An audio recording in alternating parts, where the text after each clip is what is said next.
Hi my beautiful ladies, welcome to SRK Telugu beauty tips. నేను మీ అంజని. ఈ రోజు మీతో ఒక చక్కటి వీడియోని అయితే షేర్ చేయబోతున్నానండి. ఈ రోజు వీడియోలో నేనేం షేర్ చేయబోతున్నాను అంటే Himalayan natural glow kesar cream గురించి అయితే రివ్యూ ఇవ్వబోతున్నాను. ఇదివరకట్లో దీని గురించి ఫుల్ డీటెయిల్స్ అయితే ఇచ్చాను. అండ్ అలాగే ఈ రోజు ప్రత్యేకించి ఇది మెలస్మా ఉన్న వాళ్ళు, ఏ టైప్ ఆఫ్ మెలస్మా ఉన్న వాళ్ళు యూజ్ చేసుకోవచ్చు అనే దాని గురించి చెప్తాను. ఇంకా అలాగే టీనేజ్ పిల్లలు ఎవరైతే ఉన్నారో వాళ్ళకి ఏ విధంగా ఉపయోగపడుతుంది అనేది కూడా చెప్తాను. మరి ఇంకెంత ఆలస్యం లేట్ చేయకుండా వీడియోలోకి వెళ్ళిపోదాం.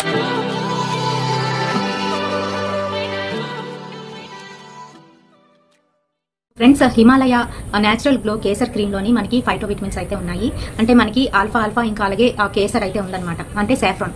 ఈ రెండింటి కలయిక వలన కూడా మన స్కిన్ చాలా బాగా ఎన్రిచ్ అవుతుంది. ఇందులోని ఎసెన్షియల్ విటమిన్స్ ఉండడం వల్ల మన స్కిన్ ని డల్నెస్ నుంచి ఇంకా అలాగే మెలస్మా నుంచి కూడా కాపాడుతుంది అని చెప్పేసి ఇక్కడైతే మెన్షన్ చేశారు.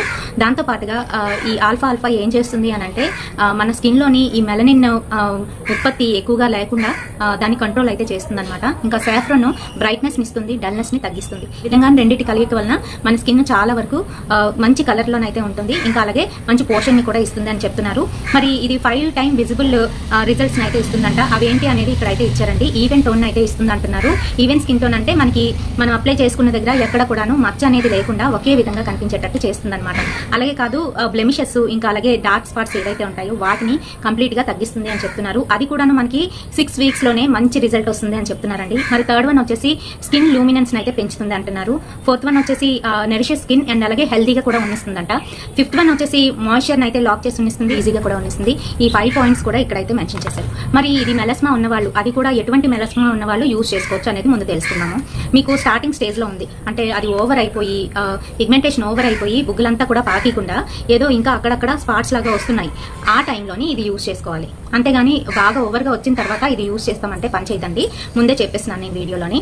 ఓవర్ గా ఉన్న వాళ్ళకి ఇది పని చేయదు. డెడికేటెడ్ క్రీమ్స్ ఏవైతే ఉన్నాయో అవి కంపల్సరీ యూజ్ చేయాలి. దాంతో పాటుగా ఇంటేక్ లోని చాలా వరకు మార్పులు అనేవి తీసుకురావాలి. మీరు వేసుకోవాల్సిన టాబ్లెట్స్ అయితే ఉంటాయి, అవి వాడితేనే మెలస్మా అనేది కంట్రోల్ అవుతుంది. ఇది వచ్చేసి కేవలం స్టార్టింగ్ స్టేజ్ లో ఉన్న వాళ్ళకి మాత్రమే. ఇంకా డల్నెస్ ఉంటుంది వాళ్ళకి, ఏంటంటే ఫేస్ అంతా కూడాను కొంచెం డల్ గా నిర్జీవంగానైతే ఉంటుంది అనమాట. సో అలాంటి వాళ్ళకి ఇది బాగా పనిచేస్తుంది. మరి టీనేజ్ పిల్లలు ఏ విధంగా ఉపయోగించుకోవాలి, ఇది ఎవరెవరికి పనిచేస్తుంది అని అంటే టీనేజ్ పిల్లల్లోని కొంచెం బాగా డ్రైగా అయిపోయిన స్కిన్ ఉంటుంది కదా, అలాంటి వాళ్ళు, నార్మల్ స్కిన్ ఉన్న వాళ్ళు, ఆయిలీ స్కిన్ ఉన్న వాళ్ళు కూడా ఉపయోగించుకోవచ్చు. కాకపోతే కొంచెం జిడ్డు పడుతుంది, ఎందుకంటే ఇందులోని మాయిశ్చర్ కంటెంట్ ఎక్కువ ఉంది. సో దానివల్ల, అంతేగాని ఇంకేం కాదు. మీరేం చేస్తారు అని అంటే ఇది అప్లై చేసుకున్న తర్వాత కొంచెం అది కంప్లీట్ గా ఆరిన తర్వాత పౌడర్ అయితే అప్లై చేసేసుకోండి తిగ్గాను, మళ్ళీ అది తుడుచుకోవడం అలాంటివి చేయకుండా. సో అలా చేస్తే మీకు ఇది చాలా బాగా పనికొస్తుంది. ఈ ఎంత ప్రైస్ వచ్చింది, దీంట్లో కంటెంట్ ఎంత ఉంది అనేది తెలుసుకుందాం. ఇది వచ్చేసరికి మనకి 48 రూపీస్ అండి. అండ్ ఇందులో కంటెంట్ మనకి 25 గ్రామ్స్ అయితే ఉంటుంది. మ్యానుఫ్యాక్చరింగ్ డేట్ నుంచి మనకి 3 years వరకు అయితే దీని లైఫ్ టైం ఉంటుంది. ఆ తర్వాత అయితే ఎక్స్పైర్ అయిపోతుంది. ఓపెన్ చేసినట్లయితే లోపల ప్యాక్ వచ్చి ఈ రకంగా అయితే ఉంటుందండి. ఇది వరకట్లో కూడా నేను చూపించాను. ఇది మనకి సాఫ్రాన్ క్రీమ్స్ అన్ని కూడా ఒకే విధంగా అయితే పనిచేస్తాయి, అలాగే ఉంటాయి కూడాను. లైట్ క్రీమీ కలర్ లోనైతే ఉంటుంది అనమాట. అండ్ స్మెల్ కూడా చాలా మంచి ఫ్రీగ్రెన్స్ అయితే వస్తుంది. సో ఇది దీని విషయం. మరి దీని గురించి ఫుల్ డీటెయిల్స్ చెప్పానని అనుకుంటున్నాను. వీడియో నచ్చితే తప్పకుండా ఒక లైక్ అయితే వేయండి. మరి ఈ రోజు వీడియోలో మనం చెప్పుకోబోయే లవ్ ఇన్సిడెంట్ ఏంటి అనేది తెలుసుకుందాము. ఇందులో నేను క్రైమ్ అయితే చెప్పట్లేదు, ఎందుకంటే ఈ రోజు అప్పట్లో లవ్ చేసేవారు, దాన్ని ఎలా నిలబెట్టుకునేవారు దాని గురించి అయితే చెప్తాను. ఇది మాకు తెలిసిన వాళ్ళకి ఒకరికి అయితే జరిగిందనమాట. సిస్టర్ ఏంటంటే చిన్నప్పటి నుంచి కూడాను వాళ్ళ పెద్దవాళ్ళు ఎవరైతే ఉన్నారో వారు ఏం చెప్పేవారు అంటే నీకు భావనిచ్చి పెళ్లి చేస్తాము అని చెప్పేవారు అనమాట.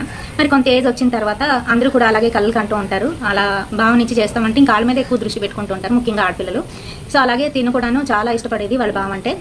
తనైతే ఎప్పుడు తినికి డైరెక్ట్ గా మాట్లాడడం కానీ లేదంటే ఇలాంటి విషయాల గురించి పెద్దవాళ్ళు డిస్కస్ చేసుకోవడం కానీ జరగలేదు. ఆ తర్వాత మధ్యలోని వాళ్ళకి వీళ్ళకి పెద్దవాళ్ళ ఇద్దరికి కూడా ఏవో చిన్న గొడవలు అయితే వచ్చాయి. గొడవలు వచ్చిన తర్వాత వాళ్ళు ఏంటంటే మాట్లాడుకోవడం మానేశారు. మానేసిన తర్వాత బాగా హర్ట్ అయిందనమాట. అయ్యో భావం చేసుకుందాం అనుకున్నాను, ఏంటి ఇలా జరుగుతుంది అని చెప్పేసి. అప్పట్లో అలా ఉండేది. మరి తను 10th క్లాస్ అయిపోయింది, సంబంధాలు చూస్తున్నారు. ఈ టైంలో ఏంటంటే బాగా చేసుకుంటే బాగుంది కదా అని ఉంది. నానమ్మ గారు చెప్పారంట, నువ్వు భావం చేసుకోవాలనుకుంటే రామ్కోట్ రాయి, రామ్కోట్ రాస్తే చాలా మంచి జరుగుతుంది, బావ తప్పకుండా నిన్నే పెళ్లి చేసుకుంటాడు అని చెప్పి. సో తను ఏం చేసింది, అలాగే బుక్స్ తెప్పించుకొని రామ్కోట్ రాయడం మొదలుపెట్టింది. అయితే ఇలాగా జరుగుతుంది. కొంతకాలానికంటే ఒక 2 years అయిన తర్వాత సంబంధాలు చూస్తున్న టైంలోని ఎవరైతే వాళ్ళ అత్త ఉందో తనే వచ్చి వీళ్ళింటికి మీ అమ్మాయిని ఇచ్చి మా అబ్బాయికి పెళ్లి చేయొచ్చు కదా, మాట్లాడకపోతే మానేశారు, అసలు పెళ్లి విషయం ఏమీ ఎత్తట్లేదు, ఇంతకాలం అయిపోయింది, మీకు అంత చులకనైపోయామా మేము అని చెప్పి ఇంటికి వచ్చి మాట్లాడారంట. సో అలా మాట్లాడేసరికి ఒకసారి షాక్ అయిపోయారు వీళ్ళందరూ కూడాను. ఏంటి అసలు మాతో మాతో రిలేషనే లేదు అనుకున్న వాళ్ళు మళ్ళీ ఇలా వచ్చి అడుగుతుంది అంటే, అప్పుడు నీకు ఇష్టమే కానీ బావగారికి ఇష్టం ఉండాలి కదా అని అంటే, లేదు మీ బావగారికి కూడా ఇష్టమే అందుకే వచ్చాను అని చెప్తే అప్పుడు ఇమీడియట్ గా మాట్లాడుకొని పెళ్లి గురించి అంతా కూడా మాట్లాడుకొని కట్నాలు కూడా ఇవ్వాలి మళ్ళీ. సో ఆ కట్నాల గురించి కూడా మాట్లాడుకునే సందర్భంలోని ఆ అబ్బాయి కూడా వచ్చాడనమాట. వస్తే అప్పుడు కూర్చొని మాట్లాడిద్దాం ఇద్దరిని కూడాను, వీళ్ళు దగ్గర ఉన్నప్పటికీ కూడా ఎప్పుడు మాట్లాడుకోలేదు కదా అంటే మాట్లాడుకున్నారంట. ఆ సందర్భంలో తెలిసిన విషయం ఏంటంటే వాళ్ళ బావ కూడా ఈ అమ్మాయి అంటే చాలా ఇష్టం, ముందు నుంచి కూడా ఇష్టమేనంట. తన డైరీలో కూడా రాసుకున్నాడంట అన్ని కూడాను. సో అందుకని ఇమీడియట్ గా వచ్చి వాళ్ళు అయితే నిశ్చయం చేసుకొని పెళ్లి అయితే చేశారు. హ్యాపీగా ఉన్నారు, 2 బాబులు కూడా పుట్టారు. సో ఈ విధంగా ఉండేవి అప్పట్లోనే. ఇప్పుడు ఉన్నాయి ఏంటి అసలు నిజంగా ఎవరు లవ్ చేయరు, కనీసం అమ్మా నాన్న చేసిన పెళ్ళైనా కూడా నిలబెట్టుకోలేకపోతున్నారు. ఈ విధంగా ఉన్నాయి రిలేషన్స్. మార్చుకోండి. ఇలాగే ఉండిపోతాము అని అనుకోకండి ఎప్పుడు కూడాను. ఎందుకంటే లాస్ట్కి భార్యకి భర్త, భర్తకి భార్య తోడు ఉండాల్సిందే. ఎవ్వరు ఉండరు, పిల్లలు ఉండరు, తల్లిదండ్రులు ఉండరు, ఎవరు ఉండరు. ఈ బంధమే అసలైనది, నిజమైనది.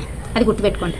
మరి ఈ వీడియో ఎలా అనిపించింది అనేది నా కామెంట్ సెక్షన్ లో తెలియజేయండి. మరి ఇలాంటి ఇంట్రెస్టింగ్ అండ్ బ్యూటీ టిప్స్ కోసం తప్పకుండా ఫాలో అయిపోండి SRK తెలుగు బ్యూటీ టిప్స్. రేపటి సరికొత్త వీడియోతో మళ్ళీ మీ ముందుకు వచ్చేస్తాను. Until then by.